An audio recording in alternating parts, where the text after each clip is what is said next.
ఏంది వాస్ ఇది? ఇదే నెత్తి నొప్పి అవుతుంది రేవంత్కు చెప్తున్నా నేనేదే. నెత్తి నొప్పి అయి కూర్చుంటుంది. మొన్న ఉట్టిగా మాట్లాడినాం, తెలంగాణ మొత్తం రగిలిస్తాం చూడు. మరి దొంగ కేసులు పెట్టొద్దు, నిజమైన కేసులు పెడితే తీసుకుపోమని చెప్పి ఏం లేదు. అలా మాట్లాడిన మాట ఒకటి, పెడుతున్న కేసు ఒకటి, నీకు ఎఫ్ఐఆర్ కూడా పంపించినా చూడు. మాట్లాడమని చెప్పు, లేకపోతే మాత్రం గడబడవుతుంది. ఉన్నది చెప్తున్నా నేను. నువ్వు మాట్లాడి ఇప్పుడు నువ్వు వస్తావా ఇడికి రాండి, మీరు ఎవరికి చెప్పుకుంటారో చెప్పుకోర్రి. ఇది గలత్. ఇది రేవంత్ చేస్తున్న చాలా. నేను మొన్నటిదాకా బూట్లు సాక్షుల వాసన అన్నాడు కదా, ఇప్పుడు ఆడు సిట్టుకుపోతే కూడా తిరుగుతున్నట్టు అనిపిస్తుంది నాకైతే. ఏంది ఇది? ఈ లంగా కేసులు దొంగ కేసులు ఇంకెన్ని రోజులు పెడతారు? తెలంగాణ వచ్చిన తర్వాత కూడా భరించాలి ఇక్కడ వాళ్ళు? ఏం మజాక్ బా ఇది? మళ్ళీ రుబాబ్ అయినే ఆడ నిలబడితే ఈ ఇంట్లోకి వచ్చి రుబాబ్ చేస్తున్నారు పోలీసు వాళ్ళు. మమ్మల్ని కూడా వేసుకోపోతారా? తీసుకోపోరి, మేము కూడా వస్తాంపా. చలో చూద్దాం ఇక తెలంగాణ ఏం జరుగుతుందో తెలంగాణలో చూద్దాంపా. మేము కూడా వస్తాంపా. ఏడికి తీసుకుపోతారు? చలో. ఆయన అన్న మాట కనుక మీరు రికార్డు చూపియండి, రమ్మని లోకల్ పోలీసు కూడా ఎవరు వస్తారో రాండి, మమ్మల్ని కూడా తీసుకుపోయి లోపల పెట్టుండి.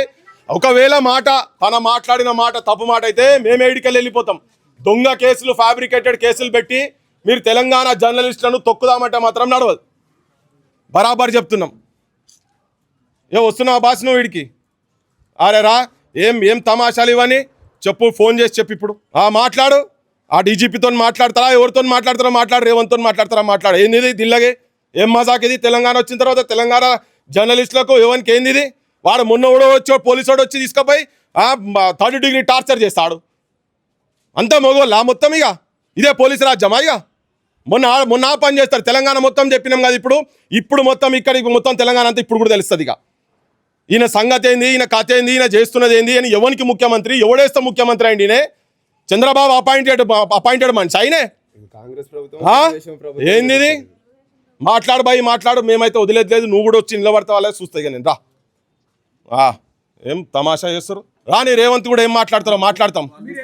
ఏం మజాక్? అరే చెయ్యండి బాయ్, చెయ్యి. మొత్తం అందరి మీద ఎఫ్ఐఆర్ చేయి. నా పేరు పృథ్వీరాజ్, చెయ్యి. ఎవరెవరు చేస్తారో చెయ్యి. రాండి, చేయండి బాయ్. మేము రెడీగా ఉన్నాం.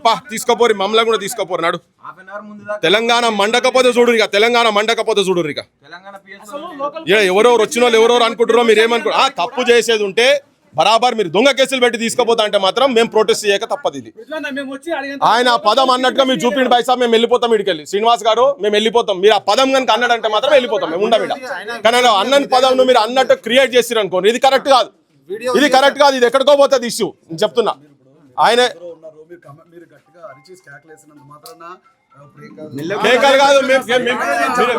చెప్పండి.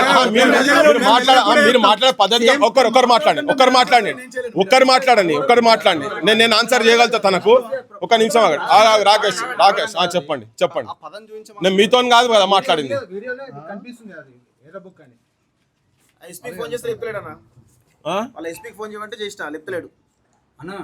పోలీసులు తీసుకొచ్చిన జీప్ కూడా ఓపెన్ జీప్ అన్న. ఎన్కౌంటర్ చేస్తారన్న, 100% ఎన్కౌంటర్ చేస్తారన్న. నో డౌట్ ఇలా ఎన్కౌంటర్ చేయబోతున్నారు వెంకటరెడ్డిని. లాస్ట్ టైం ఏమో 3rd డిగ్రీ ఇచ్చారు. ఇప్పుడు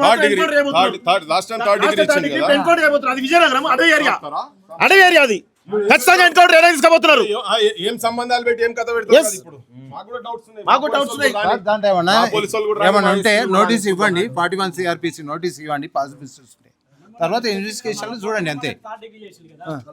గౌరవంతో పోతేనే అది ఇష్యూ అయింది కదా తెలంగాణలో. అది ఇష్యూ అయింది. ఇప్పుడు తెలంగాణ కూడా తెలుస్తుంది, జనంకు తెలుస్తుంది.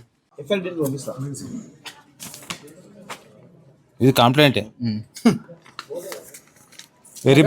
వెరీ బుక్ అనేది కంప్లైంట్ లో వాడు ఇట్లా రాశాడు. కంప్లైంట్ అనేది వాడు ఇట్లా రాశాడు. వాడు ఎడ్యుకేటెడా అన్ఎడ్యుకేటెడా ఎట్లా రాశాడు? వాడు ఇంగ్లీష్ అది రాశాడు. కంప్లైంట్ ఇదే రాంగ్ సార్. ఇది రాంగ్ సార్. అంత క్లియర్ అట్లా మాట్లాడండి సార్. వీడియో విన్నారు కదా సార్ మీరు ఇందాక. అయినా టాపిక్ మొత్తం రెడ్ బుక్ రాజ్యాంగం గురించి, వాళ్ళు చేస్తున్నారు అరాచకాల గురించి. రెడ్ బుక్ రాజ్యాంగం గురించి భారత రాజ్యాంగం ఇది ఖచ్చితంగా తప్పే. ఇది 100% తప్పు. మాట్లాడలే మళ్ళీ తెలంగాణ ఆంధ్ర వైరం అవుతుంది. ఇది ప్రాబ్లం అవుతుంది సార్. ఇది రాజ్యాంగం ఒకటే ఉన్నది మాకు తెలుసు, కానీ ఆంధ్రప్రదేశ్ లో రెడ్ బుక్ రాజ్యాంగం ఉన్నాయి కదా. నారా లోకేష్ ప్రకటించింది కదా ఆ లిస్ట్ లో ఉన్నాయి పేర్లు అని. దాని తర్వాత వైఎస్ఆర్సీపీ నుండి ఆయన బుక్ ప్రకటించింది కదా. ఏం సార్ మేము చదువుకోవాలనుకుంటారా మేము ప్రతిరోజు ఆర్టికల్ రాస్తున్నాం